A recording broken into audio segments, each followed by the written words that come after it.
Hello, everyone, and welcome to the Stardom Cast, a podcast we talk all things about the fantastic, amazing, and spectacular professional wrestling company that is Stardom. And folks, we do it in a positive and we like to think fun manner. I'm your host for this bonus interview. My name is Matt Turner. Folks, we have a very special guest with us today. She is the MPX Women's Champion, Reiza Clarke. Reiza, thank you so much for taking the time and joining us this week on the Stardom Cast. Thank you so much for having me. Now, how are we doing today? I'm doing all right. Can't complain. Where are you located? Are you located in Texas? Yes, so I'm actually in the Dallas area full time. So right now, as long as I'm not outside in the 100-degree weather, I'm doing okay. That was going to be my next question. Yeah, I know we're just kind of coming. I'm in northeastern Pennsylvania. We're just coming off a heat wave, and I have friends of mine that live in Texas, and I know it's way hotter there than it is over here in Pennsylvania. So that's been my next question. So you're staying in the AC where it's nice and cool, then, huh? Absolutely. I was in Colorado over the weekend and just didn't bother to think that, the rest of the country doesn't burn up all summer like we do. And so I got there and it was like 60 degrees and I was freezing. You're not used to it. Now, have you lived in Texas your whole life? For the most part, yep. Okay, so yeah. So then when again, I have friends of mine that have lived in Texas their whole life, and then when it's like 60 or 70, they're like freezing. And we're in Pennsylvania, like when it's like 50, we have the windows down, the jackets are off, like we're thinking we're at the beach over here. But obviously, the main reason why we want to have you on is talk about your big match coming up at MPX Wrestling for the Athena Who Runs the World show, your big match against Abadon. But before we get into that, just want to touch base and kind of just maybe dial back the clock a little bit, just kind of like how you got started in wrestling, basically your origin story for all you comic book fans. So how did you get involved in wrestling? Like, were you a fan growing up? Was there a wrestler or a match or something that caught your eye and inspired you to get into professional wrestling? So like most folks my age, I watched wrestling a bit growing up. I like my parents weren't big wrestling people, so I remember like very vividly the first like TV match I saw. And it was a match on like a random episode of WCW. And I do not remember who they wrestled, but it was Harlem Heat. It's like at the time, all wrestlers in my head looked like Macho Man, and so I was very surprised to see them. And so that's kind of what sparked my interest of being like, oh, okay, cool. There's like a bunch of people over here. But I didn't start like wanting to wrestle until like I would say like 2015ish, 2016. What I saw was like back when Snapchat used to have like all the little like short form videos. Someone did a video about Enzo Amore's entrance music. And that was like the first time that I had like really thought about WWE in a while. And so that's what made me start watching NXT. And then I just kind of caught the bug from there.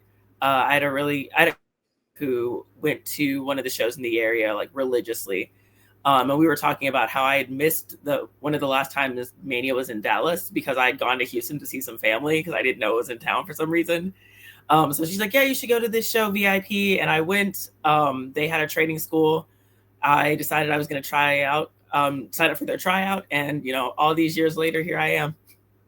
Here you are, loving it, making the towns. And obviously Texas is a very big area for professional wrestling. It's really came up quite a bit in the last few years, but I mean, Texas is very rich in history. Obviously you have the Mid-South area, Oklahoma, but again, you're from Dallas, so you probably know about one of the most famous families in the history of pro wrestling, the Von Erichs, coming out of Dallas. So I don't know if I don't know if you go back and study any of that, but I'm a big fan of the territories, and I'm a big fan of studying sports, especially professional wrestling, like right around the time I was born and became a fan and got into it. So yeah, the Von Erichs are very big in your area. Have you ever gone back and watched any of the stuff from World Class Wrestling? Because it's pretty much almost in your backyard. Yeah, so everything I've watched about like world class was after I started training to wrestle, just because like again, my family wasn't a huge wrestling family, and so I was completely shocked to find out that like the Von Erichs were in our backyard. So I actually started looking into their stuff because I was on a show or when I was a trainee, I helped out at a show that the Suns were on, and I was just like, I did not realize they were quite literally in our backyard. And obviously everyone was like, the finger wag of shame, because how you in Texas, you don't know the Von Erichs are here. And so I kind of did a deep dive after that because I realized how much of like just the local history I didn't know. And so that's been kind of fun, just getting to know like the deep history that exists like in our backyard. We're really lucky because Texas has the Von Erichs, Texas has the Rhodes, so it's like we are very, very blessed in our wrestling history. Have you ever? This is the usual Matt Turner. I don't have rap here to stand me on the track, so I'm gonna go off kilter. I'm gonna try to get back. Have you ever walked on the sacred grounds that the famous sportatorium used to sit on? So I have not. One of these days I say I'm just gonna go up there. But I have not. I never actually got to do any obviously sportatorium related stuff. And so I keep telling myself one of these days I'm just gonna get in the car and go up there myself. Yeah, they tore it down. Oh, geez, some like 20 some years ago. Obviously, it was a famous hall that had the wrestling, and then they did Elvis and Willie Nelson, and a lot of famous people played there. I was actually I was there about a year ago. I had to go there. I had to go to Dallas for a work function. And it's funny because my lifelong best friend works for the same company. So we get off the airport and waiting for the bus to take us to the hotel for our work function. And there's a guy there that works for the airport, and we're waiting for the bus, and we're talking to him. He's like, "Yeah, I lived in Dallas my whole entire life, 50 some years." And I was like, "Well, where's our hotel at?" So he said, so I go, "How far away is that from where the sportatorium used to be?" And my buddy literally shakes his head. He goes, "You cannot go more than 20 minutes than talking about wrestling." And then he starts going, "Oh, the sportatorium. I used to," and I never told him that I was a wrestler. I'm involved in wrestling. That's all I asked me. Because I used to watch the Von Erichs wrestle there when I was a kid. So he gave me directions to where it was, and it was only a half a mile away from our hotel. But it was That's in the summer. And again, I've lived in Pennsylvania my whole life. So my buddy's like, "I'll go with the walk. I'll walk with you." So it was about a 13, 14-minute walk. We walked to the grounds where the sportatorium used to be.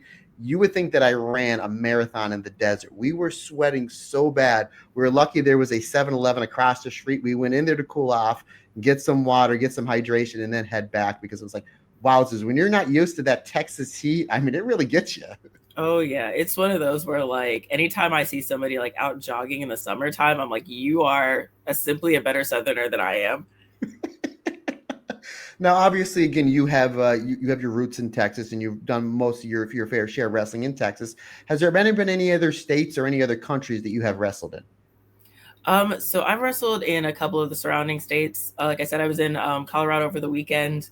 I've wrestled in Louisiana a bit. I've wrestled in Arkansas quite regularly. Where else? I did Mississippi, Georgia, and I think New Jersey. Oh, so you've been to the Northeast before. All right. Yeah. It's a little cooler up here. Yeah, Absolutely. that's awesome because I was doing my research. I believe you've been wrestling for around 7 years. You debuted in 2018. Yep, that is correct. So you have made a lot of rounds, and that's I mean that's what's all about because not only you're wrestling in different areas, you're wrestling different people and in front of different crowds, and you're making those connections. So in 7 years, you have really gotten around quite a bit to the in the United States. That's awesome. Is there a certain state that you haven't wrestled in that you want to wrestle in, or a certain area like a New York or a San Francisco or a St. Louis, something like that? So my one of my career goals is my family's from the Bahamas. And I would like to be able to, go back and wrestle in Nassau in front of like some of my family there because um, my family there are big wrestling people, which is kind of my dad's side of the family who's from like Louisiana and Texas, not big wrestling people. My mom's family, who's based in the Bahamas, huge wrestling people. So when they find out I wrestle, like I have a great uncle who talks about how he used to go see Flair and Dusty Rhodes, and then when they would come into town, because they had one area that would have wrestling every so often, and so they're absolutely tickled, and so they follow everything I do, and so I would love to be able to actually just go wrestle in front of them. Yeah, that's so funny because you have one side of the family that's just like, and the other side that's like so gung ho about it that you're like, you obviously took from that. And I'm sure once you told them you were getting involved and became and are a professional wrestler, I'm sure they were over the moon with that.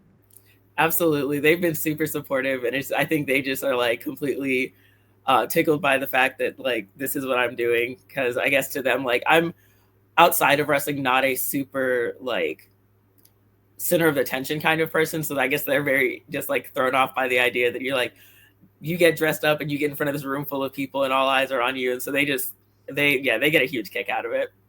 Yeah, it's really weird because it's like with wrestling, you have to be all like, all this or that, or they expecting the Macho Man or Ric Flair, Dusty Rhodes, the Showman. But I guess a lot of times, like once you cut that curtain, you kind of get into character, right? Like I'm assuming you kind of you get into that character, you become a certain person, then you become like that. Again, obviously, you said you have family in the Bahamas that are big wrestling fans. Any other wrestling personalities in your family? Anybody else ever try wrestling? Were you kind of like the first one? So I'm the first one. I constantly joke with my younger brother that if one of us is like genetically predispositioned to be a good wrestler, it's him. Because he's like 6'5", 250, and I'm like, sir, they would. I need you to come on and like come to a couple of training sessions because these people would love you. I'm like, I'm fighting the good fight, and you would be, rocket to the back. Like, you're missing your calling. Yeah, you're like, wait a minute, I'm the one wrestling. I'm the one putting in the hard yards and miles, obviously. But how come I'm not 6'5"? How come I don't? That's really, really funny. He has no ambition at all to get into pro wrestling, or is it something you Not at think you might all. be able to poke him into? No, I nothing. My end goal is to see if I can just slowly push him towards the ring and see how far we get.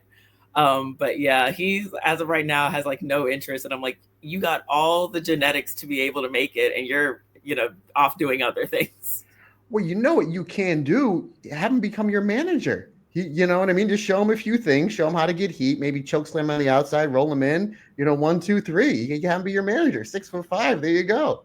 I'm just like, I'm gonna get him in the ring because I feel happen because we're both like, we've both been athletes our whole lives. We're both like, he is very much like when he walks into the room, he's the center of attention, everybody's friend, he's super bubbly. I'm like, he's gonna take like 2 bumps to be like, oh, I didn't die, and then we're off to the races. So I'm like, once I get you in here, I know it's a wrap, and I feel like that's why he's telling me no, because he knows the same thing. Once he gets that foot in, he wants As soon as he gets the itch, it's like it's over. And so I'm like, I know you're gonna see my side of this eventually. he'll get hooked. He'll get hooked. Yeah, you always hear those people that like him. If I either dip my toe into the water or I'm jumping all the way in. You know what I mean? It's not one where you just get in and get out. You're telling me that he'll get addicted pretty quick then, huh? Oh yeah. So growing up, again, watching wrestling, is there like obviously you talked about Harlem Heat? Was there a certain match or anything that you watched and said, "Ooh, you know what?" That like hooked you, or wrestlers, a certain match or a certain show? Is there anything like that? I obviously mentioned Harlem Heat, but was there a match or anybody like that that really, really hooked you? That you're like, okay, now I know this is what I want to do. So I think for me, like, one of the people who I would say like kept my mind in like, oh, this is really cool, I want to watch this, is I have a very like strong memory of when Awesome Kong debuted in WWE. Because I'm a tall person, but I was also like a fairly large kid. And so I saw this, really tough woman everybody was scared of. And I was so like, my jaw was on the floor that, here was this like tall, dark black woman, and she wasn't being dealt with as like comedic, she was in the butt of all the jokes. So I was like completely awestruck by her for the longest. And then when I got into like watching NXT and indie wrestling later on, that's when I came across her stuff as Awesome Kong and was like completely hooked. I think for me, what kind of made me be like, I can, was just like, by the time I kind of tried out, I was like, I'm going to go to this tryout and either it's going to be the worst experience of my life and I will be able to be like, here's this fun thing I did, or it's going to be like, okay, it's not that bad. I think I can do this. And after I finished that tryout, I felt like I'd gotten hit by a truck the next morning.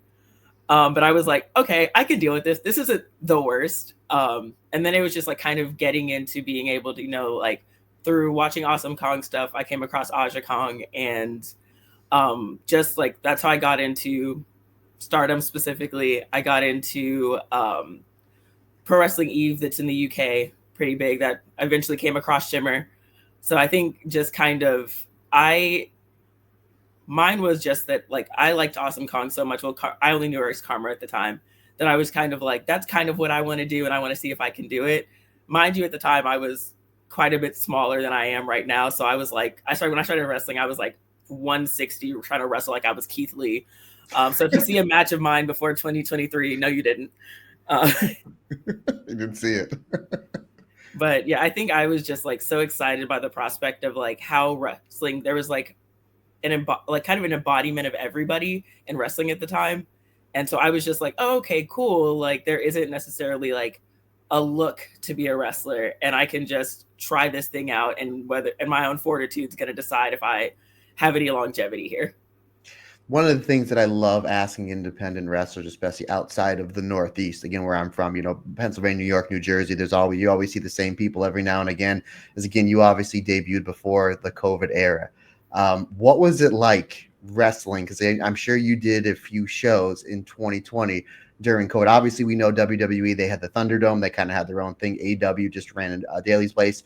In Japan, they ran like the big arenas, but it was like every other seat. Like, again, you talked about Stardom. Stardom ran a show in Cork and Hall with no people that they just put on YouTube. But what was it like wrestling in Texas, in your area during the COVID era? Was it something where you're just wrestling in front of maybe 5 or 6 people, or just people filming just for YouTube? Like, it had to be, again, you were wrestling for about 2 years prior in front of people. Then all of a sudden it's just like, do we kill the town? Like, no, it's COVID. Like, what was I always like getting the independent perspective outside of my area. So what was that like? So oddly enough, like how the timeline worked out for me is I tore my ACL and I wrestled on that for about a year before my body essentially was like, hey girl, we have to do something about this. So I had stopped wrestling like right before everything shut down. I think I had my last match before I had surgery in like February of 2020.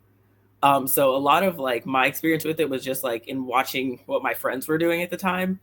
And I think it really I think it really helped some people and kind of hindered some others. I had a lot of folks that I watched where I think they came into their own in the COVID era, because you had to really figure out how to be entertaining to a crowd that wasn't there. And so I think it made some kind of tighten folks up a lot on how they presented themselves online, even just kind of how they tried to get themselves over in the ring. I would say, like, just in the few shows that I went to, it's kind of hard because the capacity in some places where like you may have 20 people in the crowd because they all have to be 6 feet away from. Or it's like we had a couple people, like you said, who just would do like shows in the places they were training at and doing like YouTube shows.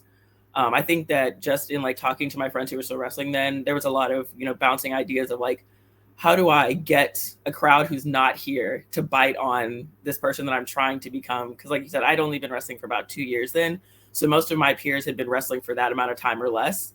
And so it was a lot of like really new people being like, I now have a way bigger audience because people are watching things online they may not have been if there were shows like in person. And it's trying to figure out, how do I make sure that when I go back and look at this, or like when people see me for the first time, they're getting what I want them to get. And it's not just, hey, here's this new kid in a pair of Elucha tights. Yeah, we had two promoters that they put their money together, and for 3 or 4 months they rented a storage unit, and we would wrestle out of a storage unit. And what happened is they would get the list of who was on the show, and they would give you the code to the storage unit. So you would be doing these matches, and all the cameras, a one-shot camera on the ring, but you would have the wrestlers as the fans, so you can hear the cheers. So we knew when to cheer, when to boo, like the Rocky Horror Picture Show. I don't know if those shows ever made tape, but it was funny. You'd see people going to the storage unit to like get their summer clothes or get their winter clothes, and like, what's going on over here? It's like, oh, it's wrestling. So it's just, we're a special breed. That's for sure. That's for sure. But yeah, I mean, I guess there's never a good time to get injured, but maybe you got injured at the best possible time because there wasn't really any wrestling going on. But yeah, it's definitely, it's always interesting to hear, because here we are 5 years removed from COVID. It seems so long ago, but like you remember it like it was yesterday. So yeah, definitely interesting times. Speaking of interesting time, folks, main reason why we are here, big show, an all women show. There is so much demand for women's wrestling, all women's wrestling, especially here in the United States.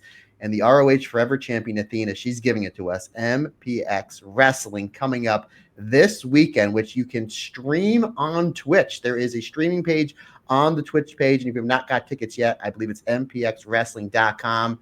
Reza, you got a big match. You're defending your championship, the MPX Women's Championship, against a lady just coming off a pretty good run on All Elite Wrestling against Abadon. So how do you feel about this? Have you ever wrestled on an all women's wrestling show? I know they're kind of few and far between on the independents over here in America. Have you ever done anything like that? And what's kind of like the vibe going into this show?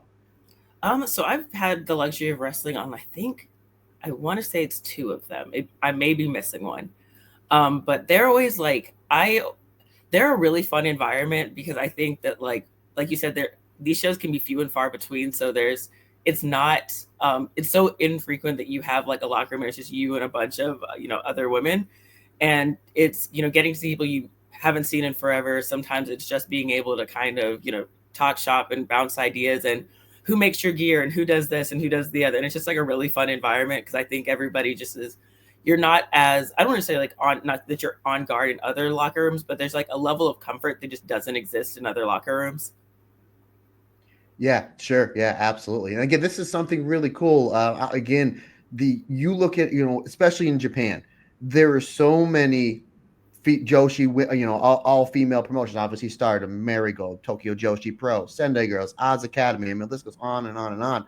But there are a lot of wrestling fans that only watch wrestling in the United States. And when WWE they just had their second installment of the Revolution show, or Evolution show, not that long ago. Everyone's like, they need to do this once a year because we want to see all female wrestling. And we're just kind of like, again, us at the Stardom cast are like, you have any idea how much great all female wrestling that there is?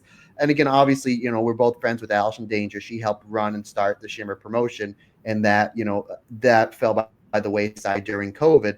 But do you think that this is something, especially if it's a hit, do you think that this is something that can sustain, something that can continue, as if they're running maybe one show a month or two shows a month or one show every 6 weeks? Do you think something in that Texas area that, again, that obviously you've cut your teeth into, that you think this is something that can sustain an all women's wrestling company? Oh, absolutely. We've had a couple of, like, I would say all women shows in Texas almost always do really well. Like you said, we have the Texas has a great problem in this fact that there's just a lot of really solid women that live and work in this market, that there's like no shortage of people where it's like, if you didn't bother to bring anybody in from outside of the state of Texas, you could run solid all women's cards from the top of state to the bottom. So I think that there's always a market for it, because like I know Reality of Wrestling did a show a while back that was all women that did pretty well. VIP's done a show a couple of months ago that did fairly well. For a while there was Mission Pro that Thunder Rosa had a hand in, that was running all women shows, or predominantly women shows, like I want to say like once every other month or something like that, and they were doing pretty well, like consistently. So I think that there's a demand. There's just like you said, not really an infrastructure that exists right now to do that regularly, at least in North Texas. Like I said, Mission Pro was like Central Texas when they were running regularly, but I don't think there's anything up here that does that consistently. And I think, like you said, I think there is a desire for it. We have a lot of talent that, otherwise simply doesn't cross paths because there's so many of us and there's only so many. So I think this one goes well, that when it looks like it, I don't see why it wouldn't. It looks like, the tickets are moving really well. We're just going to see more of this in the future, and we're going to see, more opportunities for us to see like the depth of talent that exists here already. Obviously, again, you've been wrestling for 7 years, but we're always fans. And I've been doing the indies for about 20 years or so. I've been a fan since I was 3 or 4, so like 86, 87. And it's, again, and I've been just a massive fan of pro wrestling and following it literally since I was like 3 or 4. I've never seen in the past 2 or 3 years the women in every wrestling companies in the States, Japan, England, they're completely blowing the men out of the water. Guys, you guys need to step it up. The girls are absolutely crushing it. I mean, you look at the biggest wrestling company in the world, WWE, and maybe it's just my Stardom bias, the best wrestler on that company is Io. Like, it's, to me, it's not even close. Like Io, Julia, Kyrie, Asuka, Rhea, they're at Naomi, Bianca, they are absolutely crushing it. And then you look at AEW. I'm a massive fan of AEW. I have friends that work there. I think the most entertaining characters and wrestlers on the show are your Mercedes. Obviously, Toni Storm is just on a level of her own. And then what I like, I mean, I'm a massive fan of Japanese wrestling. I caught the Japanese wrestling bug in '96 when I first saw Hayabusa and Misawa, Kawada, Kobashi, Muda. Just the list goes on and on and on. But like, the best wrestling in the world are, to me, are women. The Joshi, your Saya Kamatani, your Momo Watanabe, your Mayu Iwatani, your Utami. I mean, that list goes on and on and on. You have to look at that with such a sense of pride. It's just like the women are absolutely crushing it. That's got to be, give you really great motivation factor to be like, wow, we can really, really make a difference. And not only that, we have women main eventing big shows. We have women main eventing WrestleMania. I was there both nights at WrestleMania in Las Vegas this past year. Without a shadow of a doubt, the best match on the WrestleMania was that Io, Rhea, and Bianca match. It wasn't even close. You have to watch that, and you just have to be like pump yourself up with pride, right? That triple threat, in my opinion, is going to be one of those matches where like people keep going back and they're like, this is a triple threat. When you have a triple threat, this is what you want. Like, this is because I feel like every type of match has like a match where we're like, this is the best version of insert match type. And I feel like that triple threat's going to be talked about like that forever.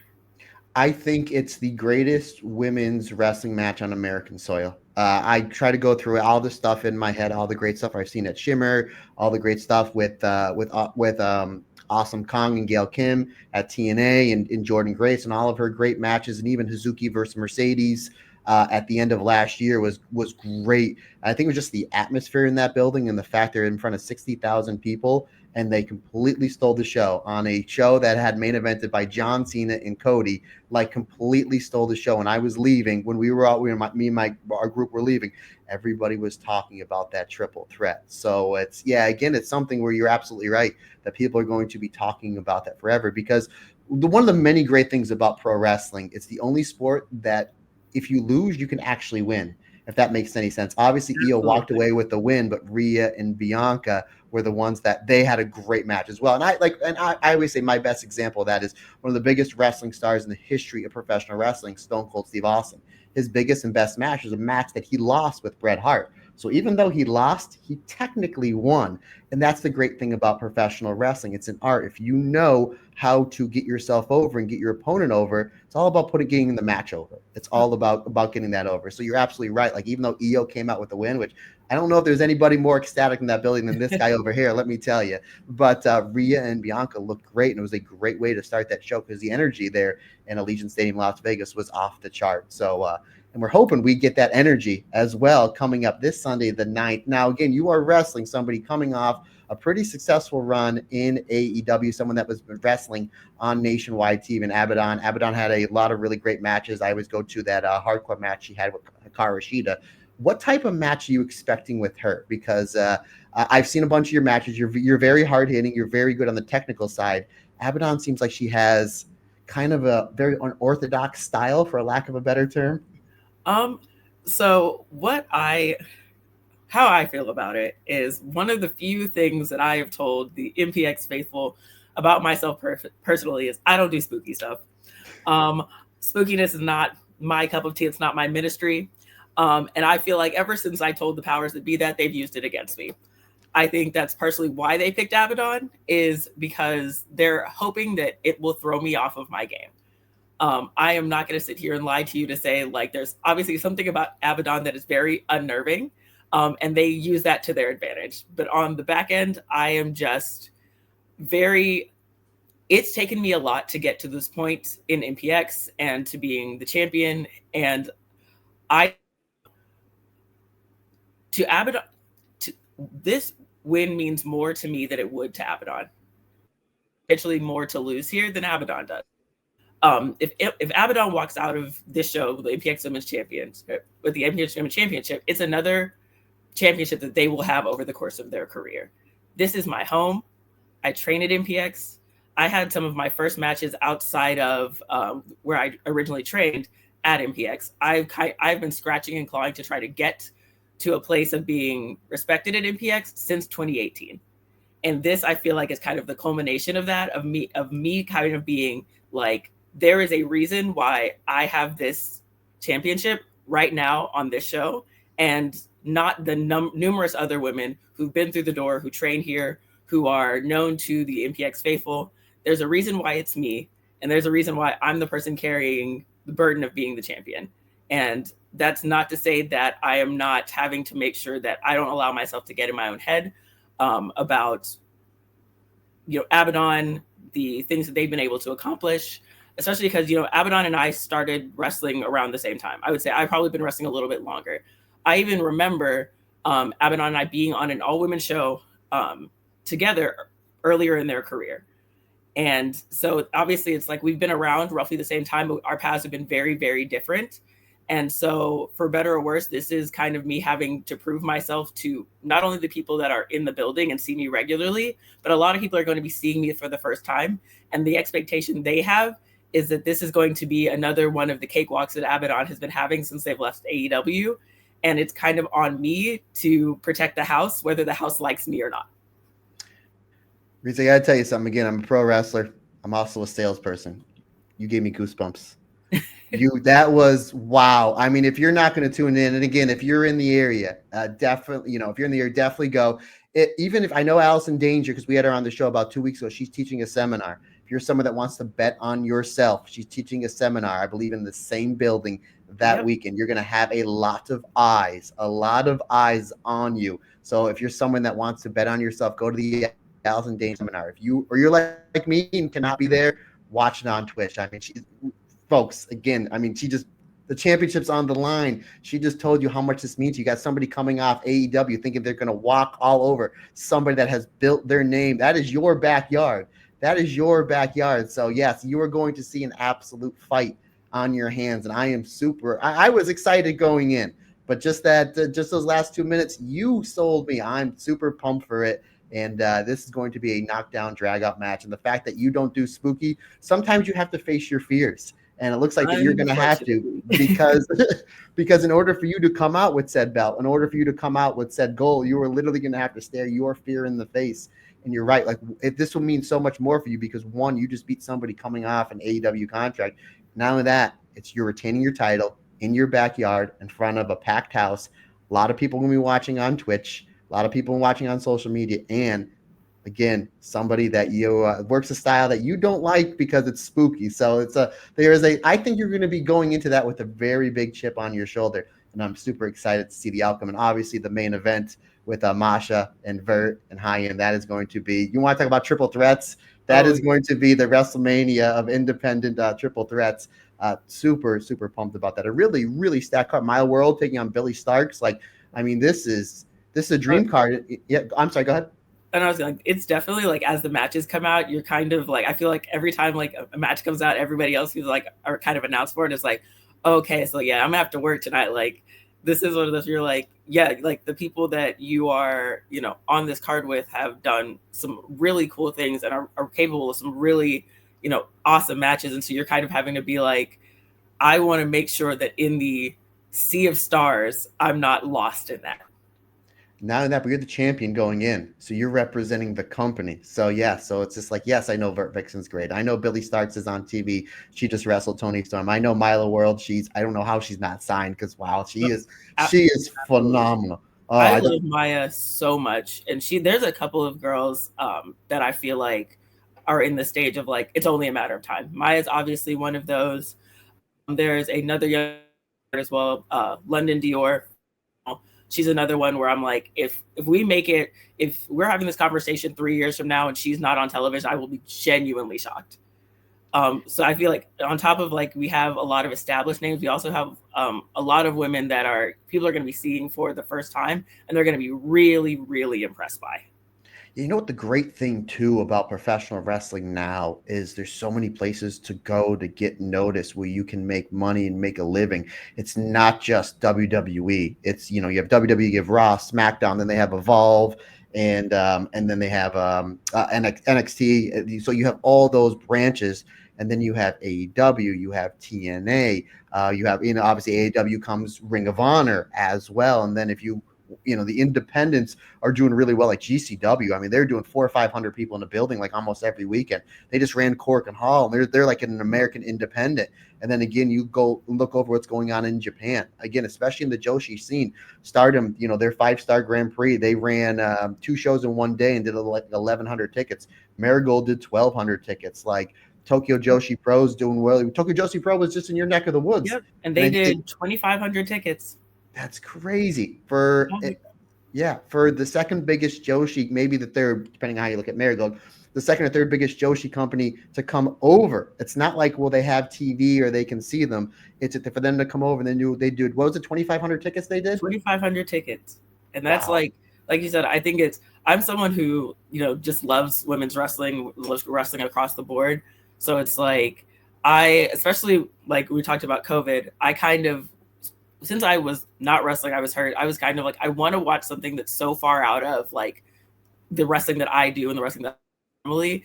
And that's kind of, it was funny because I feel like I got a renewed interest in like watching Stardom right around when Julia initially came over from Ice Ribbon.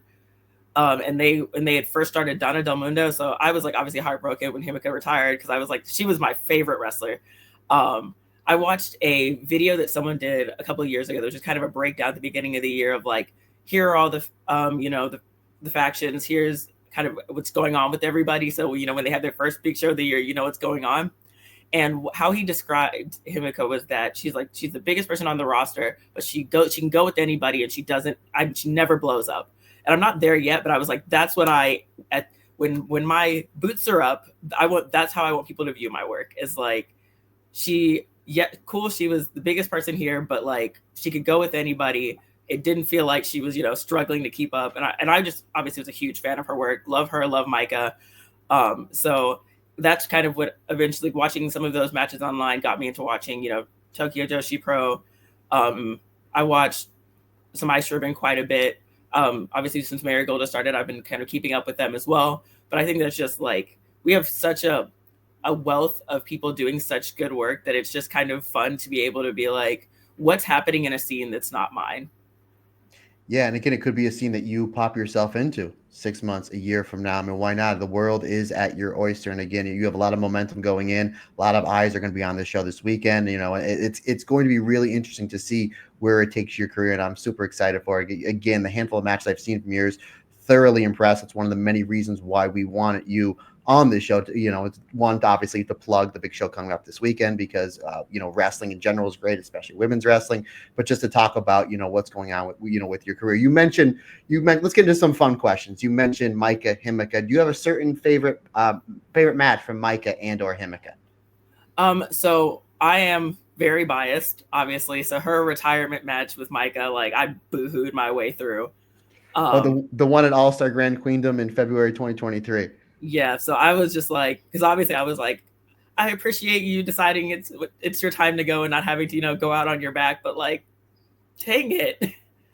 So that was like, I was really into that one. Their trios title run was with Natsupoi, my Hemi Poi. I was a huge fan of that. As soon as I see the white pants are out, I'm like, okay, banger alert. I don't need to see anything else. Everybody's here in the white pants. Let's go.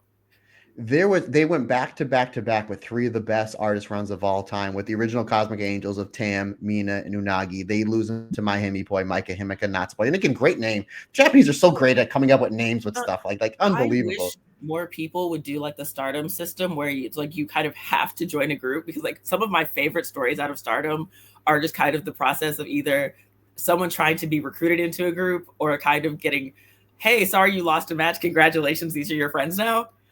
Yeah. And I think like it's just such a compelling story. And I love the idea of kind of just you having to immediately have something to fight for, because you're like, even if it's me being like, I've never met these people before in my life, but we all have the same name attached to us now. And so if I lose, we all lose.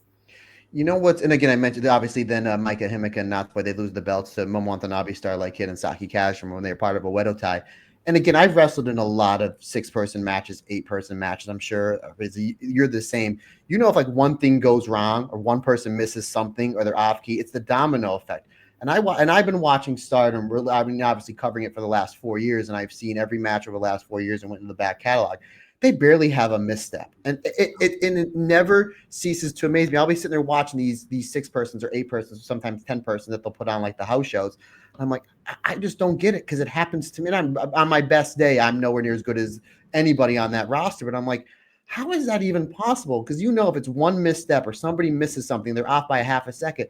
It's the domino effect. But yeah, that Micah Himika Natsupoi run, there were so many great matches. And you talk about All-Star Grand Queendom. I tell people all the time, like, you want to see next level tag team wrestling, watch the trios match from All-Star Grand Queendom, where it's prominent. It's Risa Sera, Suzu Suzuki, and Karuma Hiragi defending the artist belts against Natsupoi, Soriano, and Kairi. Like, I've probably seen that match a dozen times, and I still sit there in awe. Like, how? Like, they're so, and now that ring positioning too. When you have like 6 people, if you're in a match and there's 5 other people, if you're at the wrong point in the wrong time, you're going to wind up in the ropes, or the spot's not going to look good. Like, it's amazing just how talented they are. Oh yeah, there's just like, and I think what's even makes it like that much more impressive is that it feels so effortless, and you're like, this is so hard, and you're making it seem like it's super simple, and especially as someone who knows it's not.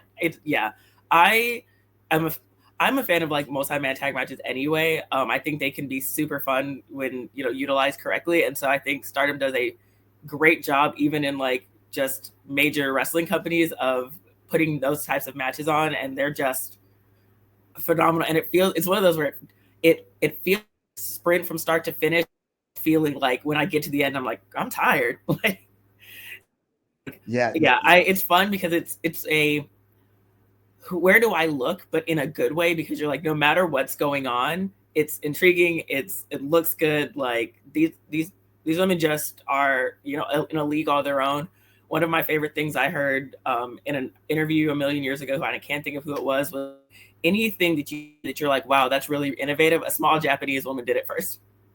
I think it might have been Kenny Omega. I think I remember hearing something. I think it was Kenny Omega. Like he was in the business for a few years, and if he had a tryout for WWE back when they had like Deep South, and he was just like, there's nothing here. And then all of a sudden he went back and started watching like the All Japan Women's in the early '90s, like the Kongs, the Toyotas, the Hokutos, and like we're just like they were so far ahead that it's just like wow. And then it's kind of almost, you know, then obviously when All Japan Women's went away, a couple Gay Japan, a couple things popped up, but then like, you know, Stardom, especially when they really started getting going with the EO and Kyrie and Mayu. And now it's just like, it's exploded. Tokyo Joshi Pro, Marigold. And it's great because you can watch all of it. And it's easy accessible. Again, me in the 90s trying to get these, it was tape traders, and you're getting like a copy of, not DVDs, folks, not YouTube. No. They're like 97, 98, 99. We were hearing about this great match with Masawa and Kawada and, you know, Toyota and Kong, that you're getting a copy of a copy of a copy of a copy. And sometimes it takes 6 weeks to get, and you're just sitting there with the tracking. You can barely see it, but you don't care.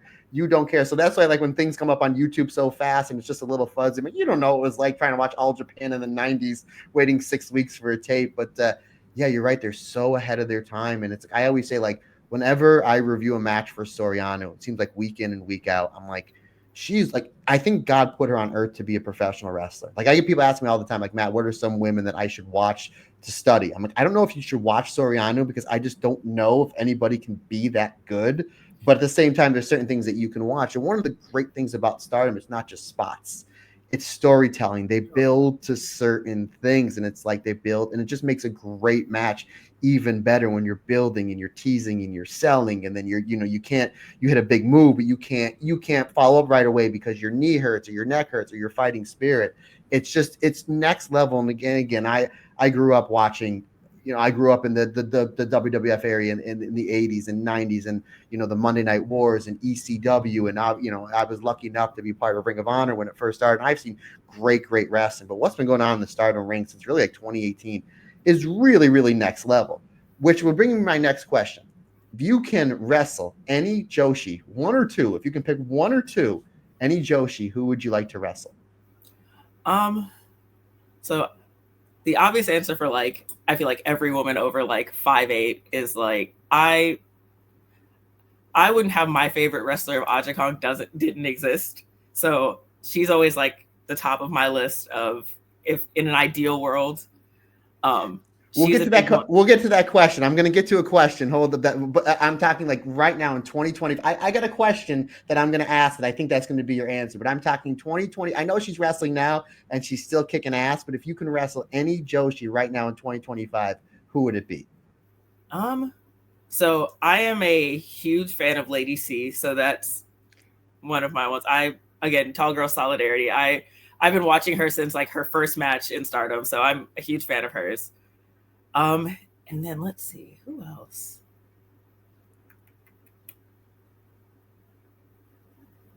I watched that. I watched a couple matches of Yuka's, and I'm a huge fan of hers. So I would go with like ideal world situation. I would like to wrestle Yuka as well. That'd be a really good match, and you and Lady C kind of have the last name thing going too. So there's a possibility there. You don't get a lot. We always ask that question, and majority, especially the past 3 or 4 months, everybody says Saya Kamatani because she's like the biggest thing, not just in Joshi, but maybe in all of Japanese wrestling. There's no wrestler in Japan that has the buzz of Saya Kamatani. But we get to a lot of, like, I got to ask Mercedes Monet that question, and she said, without even taking a breath, Starlight Kid. It was almost like she was waiting for me to ask that question. Like, Azumi's another one that I always go to, and Natsupoi. Tam before she retired. But Lady C, she's somebody that we've been championing on the podcast for the better part of the 3 years. And the fact that she's finally in this year's 5-star Grand Prix, we're like, yes, So she's excited. crushing it. Yeah, she had a great match with Yuna Mizumori back at the, I think it was the Sendai Pit show just a handful of days ago. But yeah, she's absolutely crushing it. So Lady C, that is an out of left field one. And I will tell you that once we drop this episode, you're going to get a lot of love from the Stardom Cast fans because we love us some Lady C. Yeah, she's absolutely fantastic. Next question. If you can team with any one or two, because we like, obviously we've established we like artist to starter matches. If you can team with one or two Joshis, who would you like to team with?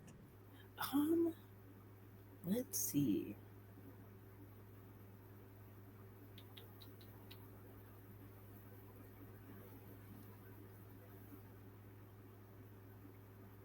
Who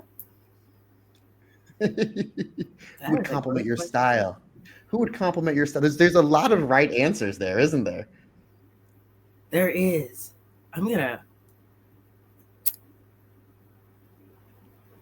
I had thought about this before.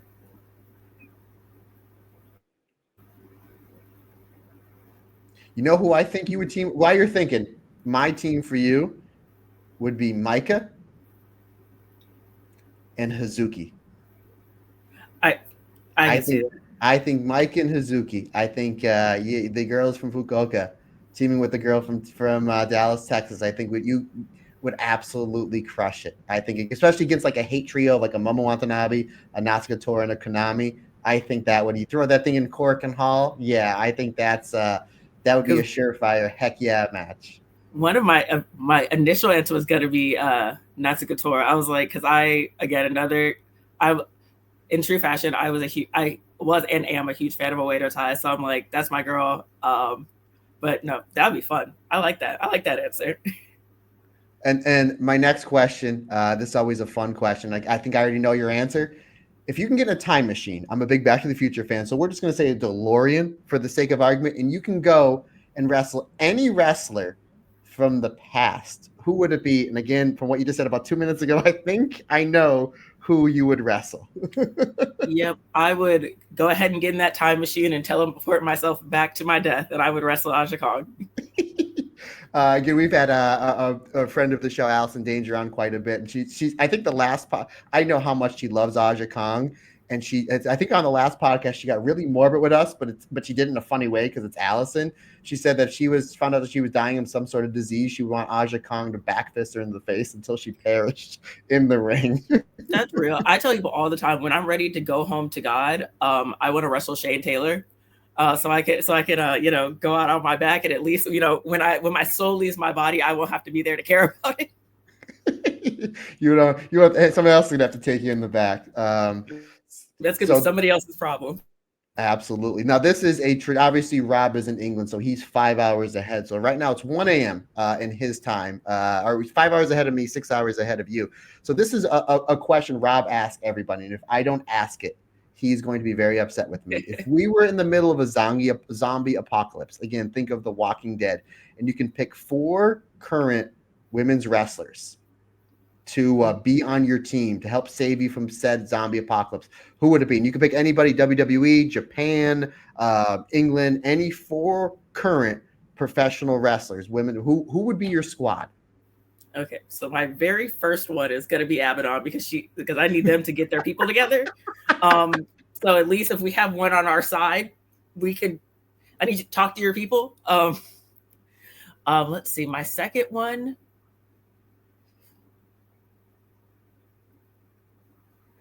I want to say like pure Mad Max style. My brain goes as our second option. You cut out. Who was your second pick? I'm sorry. I was Rhea Ripley. Oh, yeah, everyone goes with that one. That's a great one. I feel like she comes with hardware. Like she's pretty much covered in weapons all of the time. Who else? You get 3 more. I am going to go to one of my original favorite indie wrestlers. For similar reason to Abadon, Holiday, because get your people together, please. I did watch that match that you had with her, and I can tell that you definitely are afraid of the scary wrestlers. Yeah, you were like, want no part of that. But I do like the way that you overcame the odds. You thought outside the box, not in front of the referee either. Look, where there's a will, there's a way.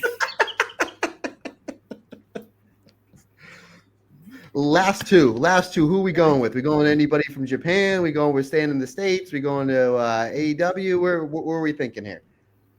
So I'm going to go.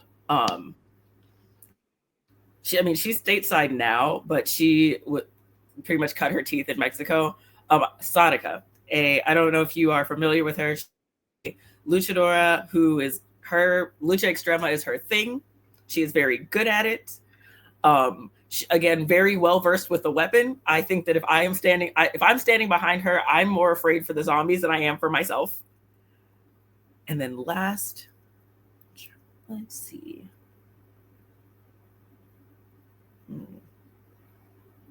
And then I am going to go with our next person who carries around a big weapon, and we're going to go Hikaru Shida. Oh, that's a great one. Yeah, we get a lot of Jordan Grace is always a big one that we get. We get Nia Jax as one. We've asked this question, I think 6 or 7 times. Nobody has said Shuri. That would be my first pick. I would 100% go with Shuri because I would just love to just see like zombies getting their head kicked off. Yeah, getting double wrist locked. It's like, yeah, I would say if you have Shuri and like me, you're probably safe because there are going to be a lot of heads rocking around, but none of them will be yours.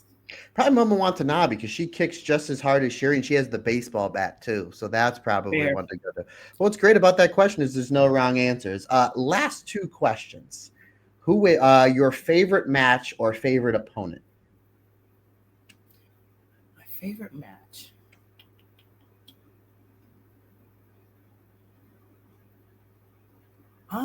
So I don't know if I have a like favorite match specifically, but like I've wrestled another one who's on this show too, Morgan Mercy, quite a bit in the last few years.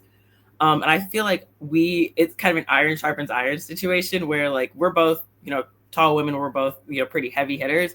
And I think that like every time we wrestle each other, because like we also train together, it forces both of us to get better because I'm like, I know the stuff that you do. When you learn new stuff, I watch you learn it. So it's like when you're in a competition with somebody like that, it forces you to like have to really dig down into your bag of stuff because this person knows you really, really well. So I feel like every time she and I have a match, it's better than the last one we have just literally for that reason. Cause it's like, if you won with this, cause her finisher is like this F5 variation. And it's like, I'm only getting thrown in the air so many times before I have to figure out a way to shut that down. And so I really enjoy working with her. And like I said before, like the person who really got me into having an interest in watching like indie wrestling was Holodead. So that getting a chance to wrestle her that early in my career was still, I guess, is very like important to me. I am very thankful for that. At the same time, I'm like, wait, come back. I better now.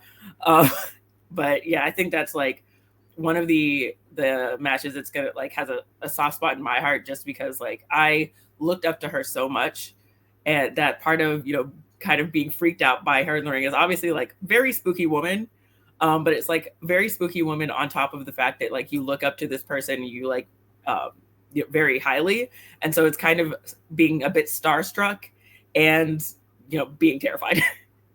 Yeah, that's a really good one. Again, that match you had with her was really good. I also watched that match you had with Jazz, who's an absolute legend. And not only was it a great match, boy, howdy, that crowd was 110% behind you. Like the whole entire match, the crowd was chanting your name. And then when she got the win, quotation marks, the crowd was like nuclear heat. And then like we restart the match, you get the big pop. It was like really structured really, really well. Your crowd psychology is really, really fantastic. And that's something that takes years and years and years to learn. That is one of them. I always look for when I'm watching matches. You can do all the cool flips and everything like that, but like tell me a story and understand how to work the crowd. You have really great crowd psychology. Again, your levels of crowd psychology for being 7 years in the business is really next level. And I'm really excited to see the next level that does take you to certain places. Last question, Reiza. Last question. Yes, out of all the wrestlers you've been in the ring with, who has hit the hardest? Man, Zoe Stark hit me so hard I almost wanted to retire in the ring. And it's crazy because she's like the nicest lady ever, but she chopped me and I genuinely felt like I had to grab my soul and force it back into my body. You had that one. It's really because all these questions I'm asking you, they're really well thought out. As soon as I asked that question, you're like, nope, you knew right where it was. Like, yeah, Oh I don't man, hope I didn't to give you this day, I'm PTSD. like, no, thank you, no, thank you. And it's always like the nicest people that will hit you the hardest because we get to the back and she's like, she's like just super nice, and I'm like, ma'am, I might leave my boots in this room right now and never come back. Well, we're glad you didn't. We're glad you did, and we're really glad that you took the time to chat with us today. Again, folks, hold on one sec. I just want to get the address and everything for said show. So again, folks, it is August the 9th, which is this Saturday. If you're going to be in Bedford, Texas, the address is 510 Harvard Road. Tickets available at npxwrestling.com. They are going fast, folks. They are going fast. So if you have not got your tickets yet, what are you waiting for? Go see some great wrestling. Go support not only women's professional wrestling, but independent wrestling. And if you cannot watch it, be there live. I believe it is streaming. I believe on the Twitch channel, correct? I believe I have that right. So it is streaming on the Twitch channel. You just have to be a subscriber. For those of you that don't normally subscribe to Twitch channels, if you have Amazon Prime, you already have a free subscription every month. So you just have to go into Amazon and hook your Twitch account to that, and then you could use that to subscribe for the show. Folks, the reason she gave you tech support as well. I mean, I don't know what more you want. This is one of our best interviews. This was great. We got, salesmanship. We got tech support. We talked about Stardom. This was terrific. We definitely have to have you on back again sometime soon. I want to talk about your match, see where you're at, and just to talk about some great professional wrestling happening all over the world, especially in the Stardom and the Marigold Ring. This was terrific. Again, I thank you so much for your time. Before I sign us off, why don't you plug your stuff? So you can find me on most social media platforms as Despicable Ree. That's Despicable REI_. I'm on the app formerly known as Twitter. I'm on Instagram, and then you can find me on Facebook as Reiza Clarke, and then Clarke ends with an E. There you go, folks. There you go. And again, Reiza, thank you so much for your time. We're really excited for your match this weekend, just to see, we're obviously going to keep a closer eye on you to see what you're going to be doing in the independents, and hopefully get you over to Japan to mix it up, maybe with a Micah, maybe Himika will be doing some play-by-play at one of your matches, maybe a little dance-off with Natsupoi. Who knows, folks? Who knows? The world is at your oyster. Again, only 7 years in the business, and you wrestle like you're a 20-year vet. Just again, your crowd psychology. I'm really excited to see where this journey takes you. So again, we really appreciate your time, folks. Questions, comments, suggestions, anything you need from me, Matt Turner OF on the Instagram and the Twitter is the easiest, fastest, and best way to get a hold of me. Or you can shoot me an email. The email address simply is thestardomcast22@gmail.com. Folks, we thank you for your support. Can't do without you. It's like I always say, just not my podcast. It's our podcast, because when we're all together, everybody's different. Everybody's special.